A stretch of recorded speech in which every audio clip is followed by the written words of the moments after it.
see here. I think, let me see here now. I think it's the 27th. Let me check and see. Elijah.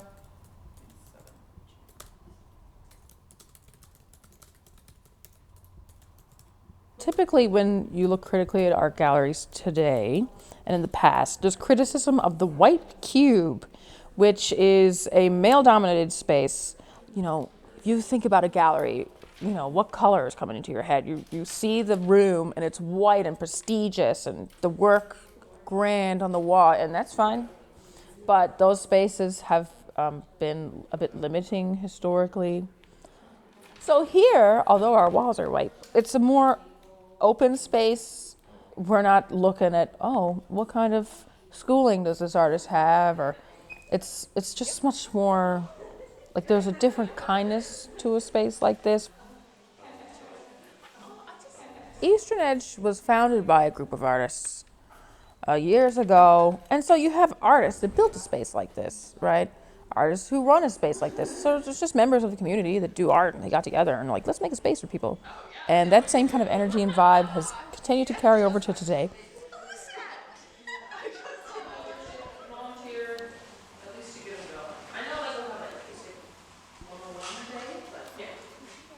My name is Rachel Gilbert, and I am now the person who is responsible for resident artists and for a new project which works with digital media.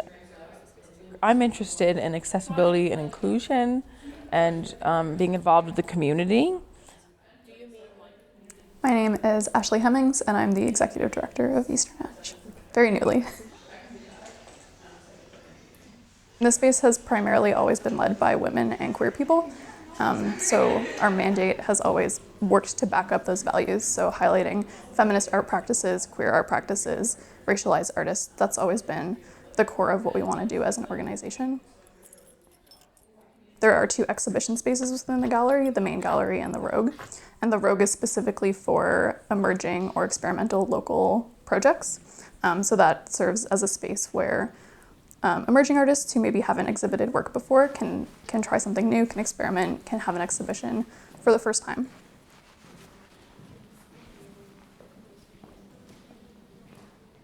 The main gallery usually shows work from visiting artists, so that serves as a space where we can bring someone into the community who can teach a new skill set or a new type of work, new ideas, can introduce that to the local community. This exhibition is called Late for Life, Chapter 2, Previously Loved by Xenia Lucy Laffily. She did a residency here before the exhibition, so all of the work that you're going to see in the gallery, she made in 6 weeks. Xenia's practice combines the traditional language of textile work with the contemporary aesthetic of digital photoshopped paintings, creating hybrid pieces that question hierarchies between art, design, and crafts.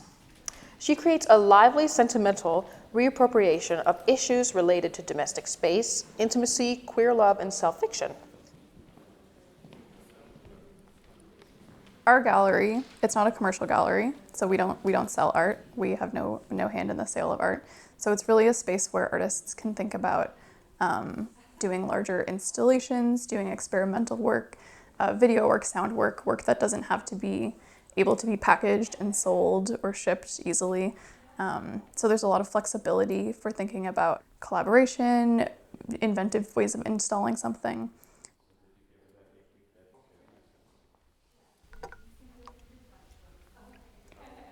So my name is Emily Jan. I have no official position at the gallery normally, but I'm artist in residence for this 5 weeks.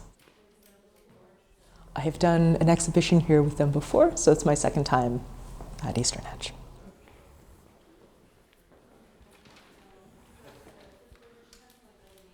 The things that look like big rocky crags poking out of the ocean on this image are actually burnt pieces of wood from the various shipwrecks that have happened off the coast here. And I've been working with a curator at the rooms to access those collections in the sort of behind the scenes and photograph them, and I'm using them as my reference. This is ink that I made from berries that I collected the last time that I was here on the island of Newfoundland, which is the fall berry harvest, and I made ink out of it. And yeah, so I brought it back to work with it here on the walls.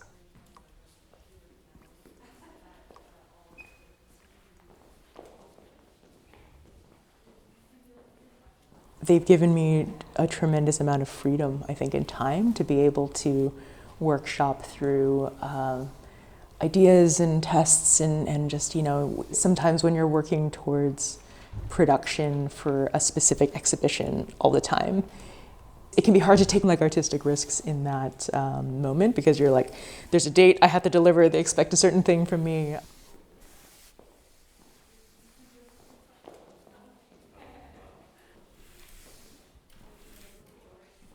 So being able to give artists that space to kind of explore and play and be, you know, sometimes public and sometimes like private, and have the time to do that is really, it's a special thing to be able to do.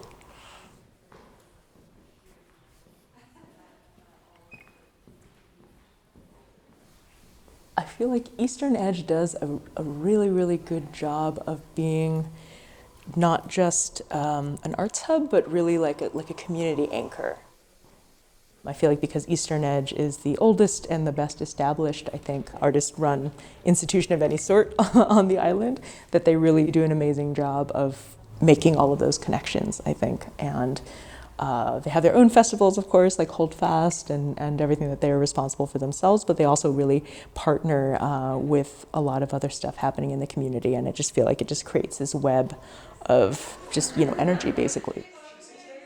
As far as community involvement, well, I mean, we have people that host events here.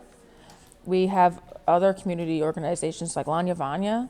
Their 12th music festival is next week in Eastern Edge, and there's workshops, and so it's great. So there's a lot of collaboration in a space like this.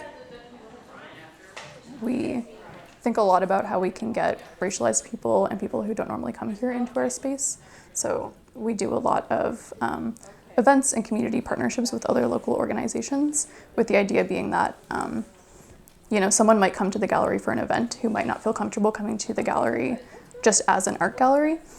So we try to think a lot about how the gallery can be more accessible. I was the project lead for the Artists A Tool for Change project this past year. So basically, it's looking at art, a universal language, and how do artists use their work to generate interest and spark critical dialogue around social issues like anti-racism, xenophobia, transphobia, queer rights, land back movements, so things like that, right?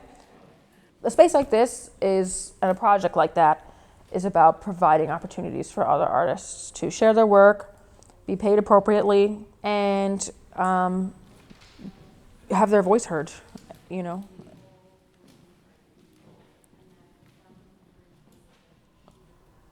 There's really no point in doing any of these things if we just sit in here alone and do them and don't show anybody and don't ever bring anybody in and don't put it back out into the world.